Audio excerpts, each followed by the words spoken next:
네, 반갑습니다. 먼저 이 후보라고 해서 이 중간에 앉고 오니까 상당히 어색하고 약간은 불편하긴 한데 앞으로 빨리 적응하도록 하겠습니다. 어제 선대위 출범식이 있었는데 저도 그 참석자의 한 사람이었습니다만 참석자 여러분들의 면모나 또 지지 말씀이나 또 우리 참가한 분들의 열성이랄까 뭐 이런 것 때문에 참 감동이 많았습니다. 그 중에서도 특히 우리 존경하는 이낙연 전 대표님의 우리가 겸손해야 된다라는 말씀에 정말로 공감이 갔습니다. 그리고 많은 분들 말씀해 주셨지만 존경하는 정세균 전 총리께서 이제 외롭게 하지 않겠다, 함께 싸우겠다 이렇게 말씀을 해주셔서 정말 감동이었다는 말씀 드립니다. 우리 여기 김두관 후보님 또 박용진 후보님도 선대위원장으로 함께하고 계신데 우리 이광재 의원님도 함께해 주셔서 감사드립니다. 모두가 그러던데 우리 박용진 후보님의 연설이 이번 경선 과정 중에서 최고였다고 일치된 의견 같습니다. 네, 너무 감사드리고요. 이제 우리가 앞으로 해야 될 일은 어제로서 이렇게 외형적인 이제 원팀은 잘 구성된 것 같습니다. 이제 내실 있게 드림 원팀을 만들어내고 또 많은 분들과 함께 내용을 튼튼함과 동시에 또 범위를 많이 넓혀서 우리 외연을 확장하는 그래서 승리의 토대를 만드는 일이 또 중요한 과제 같습니다. 또 한편으로 보면 우리 선대위가 워낙 메모드급이어서 책임과 권한이 조금 불분명해질 가능성이 있기 때문에 우리 내부에서 각자가 모두 후보다 또 상임선대위원장이다 이런 생각으로 책임의식을 좀 더 제고해 주면 좋겠다는 그런 생각이 들었습니다. 제가 어제도 말씀드렸습니다만 이제 우리 사회에서 정치가 해야 될 일이 과연 무엇이냐라는 우리 국민의 질문에 우리는 오직 민생, 오직 국민이다 이렇게 답해야 된다고 말씀드렸습니다. 지금 우리 국민들의 삶을 옥죄는 가장 어려운 부분이 바로 부동산입니다. 그리고 이 부동산 문제의 뿌리를 들여다보면 결국은 소위 지대라고 말해지는 부동산 불로소득을 특정 소수와 또 부패한 정치 세력들이 담합해서 독점을 하고 또 특히 부동산 투기를 통해서 부를 쌓는 이런 잘못된 과정 때문에 선량한 압도적 다수의 우리 국민들께서 고통받고 계신다는 게 진실입니다. 최근에 민간 개발을 추구했고 또 민간 개발업자들의 민간 이익분을 나누어 가졌던 이 부패 세력들이 갑자기 태도를 돌변해가지고 왜 공공개발을 100% 하지 않았느냐라고 이제 억지 주장에다가 적반하장식 공세를 일삼고있습니다. 위기는 기회라고 했습니다. 저들이 이런 부당한 주장을 하고 부당한 공격을 할 때가 바로 우리가 반격할 기회입니다. 저는 가장 좋은 부동산 대개혁 환경이 대개혁할 수 있는 환경이 만들어졌다고 생각합니다. 보수 언론도 또 부패한 정치 세력들도 이제는 개발 이익을 공공으로 환수하는 것에 대해서 결코 반대할 수 없을 겁니다. 물론 어제부터 갑자기 논조가 바뀌어가지고 일부 언론들이 민간 시장을 죽인다, 민간 공급을 막는다, 민간의 개발 이익을 보장해야 된다면서 갑자기 또 180도 돌아섰습니다. 그러나 그건 명분 없는 행동이고 우리가 부동산 문제를 이번 정기국회에서 선대위에 참여하신 많은 원내 의원님들께서 확고하게 부동산 불로소득은 반드시 국민에게 라고 하는 원칙을 지킬 수 있는 온갖 제도들을 새롭게 만들거나 보고 강해 주시기를 부탁드립니다. 이게 후보로서 우리 제1차 선대위 회의에서 첫 번째로 드리는 당부사항입니다. 제가 보기에는 분명히 또 이런저런 핑계를 대고 반대할 겁니다.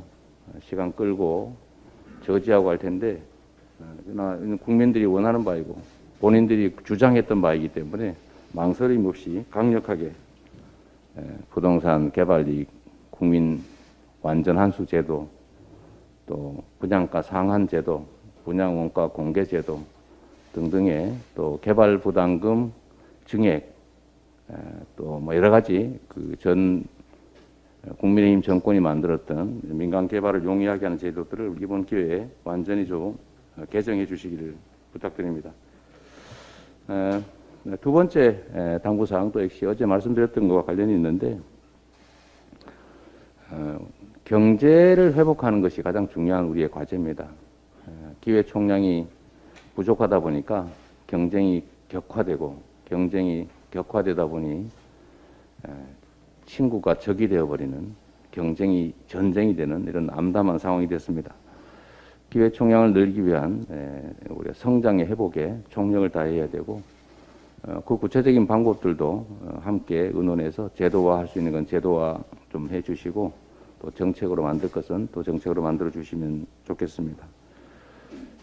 국민의 먹고 사는 문제, 소위 민생이 가장 중요한 과제이기 때문에 지금 당면한 이 코로나19 과정에서 직접적 피해를 입은 우리 소상공인, 그리고 간접적으로 광범위한 피해를 입고 있는 우리 국민 여러분들의 민생을 보살핀다는 측면에서 소상공인들에 대한 보상, 또 뭐 구체적으로는 한도 최저한의 증액이라든지, 또는 제외 대상자들에 대한 새로운 대안이라든지, 또 우리 전 국민들의 삶을 보살피고 또 경제도 활성화할 수 있는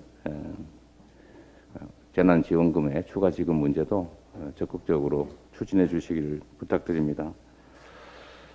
제가 이제 공개 발언할 수 있는 기회가 많지가 않아서 오늘 한 말씀만 더 드리면, 대한민국이 전 세계에서 여러분이 아시다시피 가계 부채 비율이 가장 높습니다. 그건 우리 국민들이 게을러서 빚을 많이 내서가 아니고, 국가의 공적 이전 소득, 즉 국가의 가계 지원이 세계에서도 가장 적은 그런 정책적 환경 때문이라는 사실입니다. 물론 그 덕분에 가계 부채 비율은 높아졌지만, 국가 부채 비율은 이렇게 전 세계에서도 가장 낮은 이런 비정상 상태가 된 것 같습니다. 아마 또 비정상 그랬다고 뭐라 할 것 같긴 한데, 비정상이 맞습니다. 적정 규모의 가계 지원이 반드시 필요하고, 이걸 통해서 가계를 보듬고 국가 부채 비율이 크게 장애가 되지 않는다는 사실을 우리도 좀 인지할 필요가 있습니다. 그렇다고 뭐 빚을 막 늘리자는 뜻은 전혀 아닙니다. 그래서 그런 기조가 필요하다, 이런 말씀입니다. 마지막으로 민주주의에 관한 일반적인 말씀인데, 첫째로는 우리 민주주의 사회에서는 정확한 정보가 유통되는 것이 가장 중요합니다. 판단의 기초가 되기 때문이죠. 그런데 이 판단의 기초가 되는 정보 전달을 이유로 우리가 특별한 보호를 하고 있습니다. 정보 전달이 왜곡되지 않도록, 즉 헌법상의 국민주권주의와 정확한 정보를 통한 제대로 된 여론 형성을 위해서 언론에 각별한 보호를 하고 있는데, 민주주의를 지키기 위해서 부여된 특권을 이용해가지고 고의적으로 가짜 뉴스를 살포하면서 민주주의의 토대를 허무는 행위들이 발생하고 있습니다. 이게 이쪽 측면뿐만 아니고 국회에서도 사실 독재 권력, 포괄적 국가 권력으로부터 국회의원들의 그 발언의 자유, 표현의 자유, 또 정치활동 자유를 보장하겠다는 취지로 만들어진 소위 면책특권이 범죄특권이 되고 있습니다. 고의적으로 가짜뉴스를 만들어서 유포하고 정치적으로 공격하고 민주적 의사결정에 장애를 주는 행위들이 지금 당장도 발생하고 있습니다. 그래서 이런 점들에 대해서 국회의원들의 면책특권을 일부 제한하는 것도 생각해야 될 것 같고, 또 언론의 명백한 가짜뉴스에 대해서는 상응하는 책임을 반드시 부과해야 된다.